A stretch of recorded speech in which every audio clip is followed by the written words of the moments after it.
मायावती ने अपने भतीजे आकाश आनंद को पार्टी से निष्कासित किया था और अब इसे लेकर मायावती ने बड़ा बयान भी दिया है। मायावती ने कहा कि मैं रिश्तों की वजह से कमजोर नहीं पड़ूंगी। साथ ही उन्होंने कहा कि बीएसपी में जो काम करेगा उसे आगे बढ़ाया जाएगा, पार्टी को कमजोर नहीं होने दूंगी। दरअसल मायावती ने आज एक बड़ी प्रेस कॉन्फ्रेंस बुलाई और प्रेस कॉन्फ्रेंस करते हुए तमाम बातों का जिक्र किया और उन पर हमला बोला जो लगातार बीएसपी पर निशाना साध रहे हैं। आपको बता दें कि मायावती ने चंद्रशेखर आजाद और स्वामी प्रसाद मौर्य पर हमला बोला। मायावती ने कहा बसपा को कमजोर करने के लिए छोटे छोटे दल बनाए जा रहे हैं। बसपा के खिलाफ छोटे राजनीतिक दल और संगठन बन रहे हैं। सत्ता और विपक्ष में रहने वाली पार्टियां बसपा के खिलाफ एकजुट हो रही हैं और बसपा को कमजोर करने की कोशिश कर रही हैं। बाबा साहेब अम्बेडकर को भी ऐसी कोशिशों का सामना करना पड़ा था, लेकिन बाबा साहब और बाद में काशीराम ने उन्हें कभी सफल नहीं होने दिया। यहाँ ये भी बता दें कि हाल ही में बसपा से निकाले गए अशोक सिद्धार्थ व भतीजे आकाश आनंद द्वारा भी अलग पार्टी बनाए जाने की चर्चा की जा रही है। इसी के साथ ही मायावती ने कहा कि समाज के लोगों को इनसे सावधान रहने की ज़रूरत है। बहुजन समाज के लोग अपने बच्चों को भी बताएं व सचेत करें कि बसपा ही एकमात्र पार्टी है जो दलितों का भला कर सकती है। उन्होंने कहा कि उच्च वर्ग के सामने बहुजन समाज को चारपाई पर बैठने का अधिकार नहीं था। वह 2007 में पूर्ण बहुमत की सरकार बनने के बाद हमने ये अधिकार दिया। आगे क्या कुछ उन्होंने कहा है आप इस पूरे वीडियो में खुद सुनिए। जैसा कि विदित है कि इस बार बीएसपी के संस्थापक एवं जन्मदाता मान्यवर श्री कांशीराम जी की जयंती को होली व अन्य त्योहारों के कुछ ही घंटे बीत जाने के बाद दिनांक 15 मार्च को खासकर यूपी व दिल्ली सहित पूरे देश में इनके अनुयायियों ने अपार संख्या में इकट्ठा होकर इसे विभिन्न स्तर पर मनाया है और अपने श्रद्धा सुमन अर्पित किए हैं, जिसके लिए पार्टी उनकी अति आभारी है।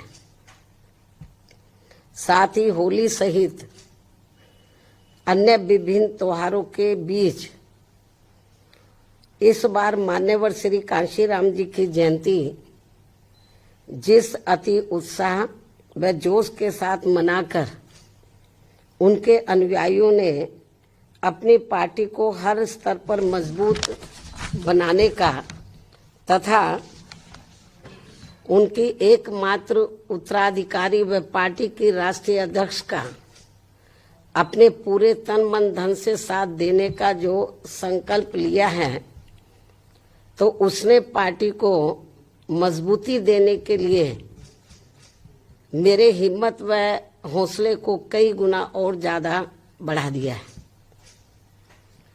जिसे मैं अभी तक की तरह आगे भी अपने जीते जी अपने व्यक्तिगत तथा भाई बहन व रिश्ते नातों आदि के स्वार्थ में कभी भी कमजोर नहीं पड़ने दूंगी।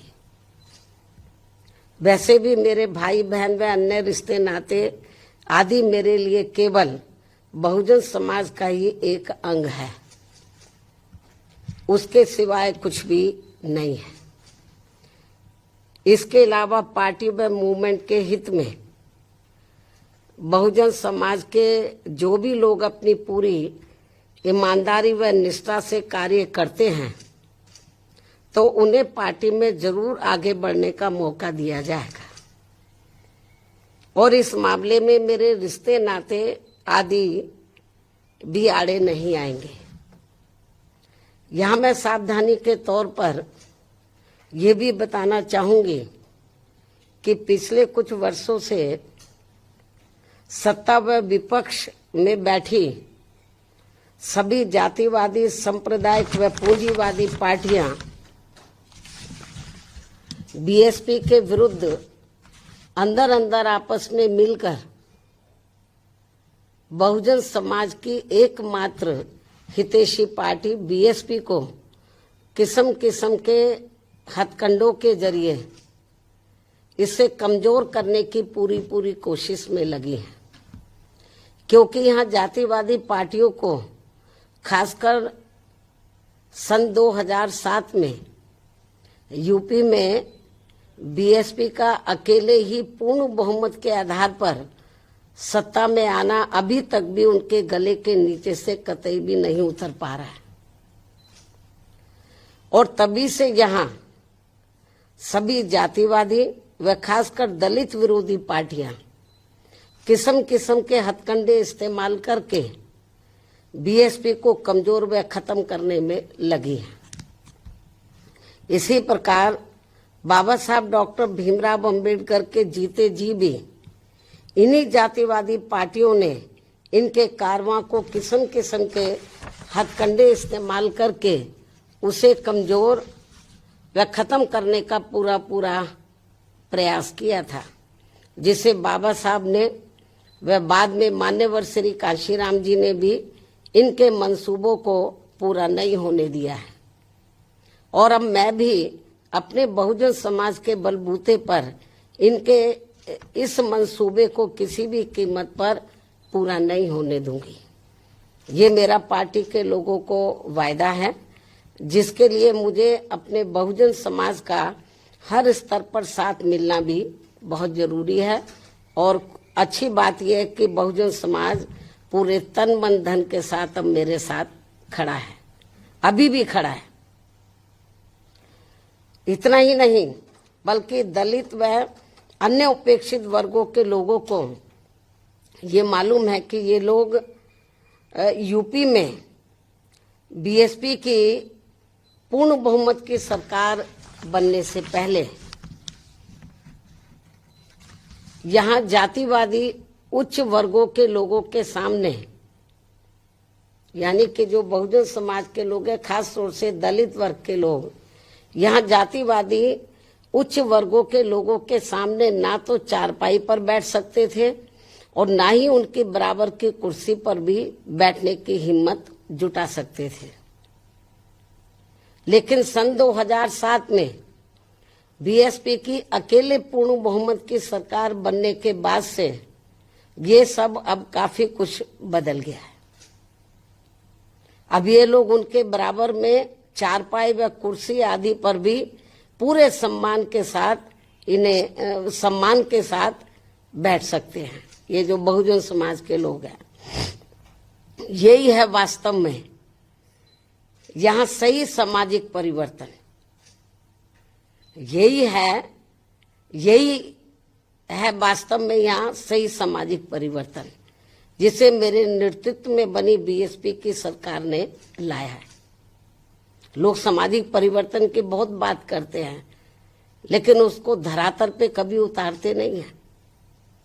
लेकिन मेरे नेतृत्व में सन 2007 में जब अकेले पूर्ण बहुमत की सरकार बनी तो इसे मैंने धरातल पे उतारा है, जिससे यहाँ यूपी में हमारे संतों, गुरुओं व महापुरुषों का काफी हद तक सपना साकार हुआ है, जिसकी वास्तव में पूरी देन मान्यवर श्री कांशीराम जी की है। और ये सब यहाँ समाज में परिवर्तन लाने के मामले में इतिहास के पन्नों में जरूर लिखा जाएगा। इसके साथ ही बीएसपी की सरकार ने ही यहाँ यूपी में इन वर्गों के लोगों को, यानी कि बहुजन समाज के लोगों को काफी हद तक अपने पैरों पर खड़ा किया है। अपने संतों, गुरुओं व महापुरुषों को भी विभिन्न स्तर पर पूरा आदर सम्मान दिया गया है, जिसे लोग कभी भी नहीं भुला पाएंगे। लेकिन ये सब यहाँ सभी जातिवादी पार्टियों के गले के नीचे से अभी तक भी नहीं उतर पा रहा है। इसलिए अब वे इन वर्गों में से स्वार्थी किस्म के लोगों को आगे करके उनके जरिए विभिन्न नाम पर अनेकों छोटे छोटे संगठन व पार्टियां आदि बनवा के बीएसपी की इस ताकत को बांटकर इसे कमजोर करने में लगे, जिनसे बहुजन समाज के लोग जरूर सचेत रहें। यही समय की मांग है। और यही पार्टी व मूवमेंट के हित में इनका सही कदम भी होगा यदि हमारे लोग सचेत रहते हैं। इसके अलावा यहाँ मैं ये भी कहना चाहूंगी कि देश के प्रधानमंत्री बीच में अपनी खुद की गरीबी का तो जरूर उल्लेख करते रहते हैं, लेकिन इन्होंने दलित व अन्य उपेक्षित वर्गों के लोगों की तरह यहाँ कभी भी कोई जातीय भेदभाव नहीं झेला है, जो ये सब हमारे संतों, गुरुओं व महापुरुषों ने समय समय पर झेला है, जिसे अभी भी इनके अनुयायी काफी हद तक झेल रहे हैं। इसलिए पार्टी के मिशनरी व परिपक्व लोगों से आज मेरी ये भी पुरजोर अपील है कि वे ये सभी जरूरी बातें अपने बच्चों व खासकर युवा पीढ़ी को जरूर हमेशा बताते रहें, जिनको तैयार करने की भी वास्तव में सही जिम्मेवारी इन्हीं लोगों की ही है।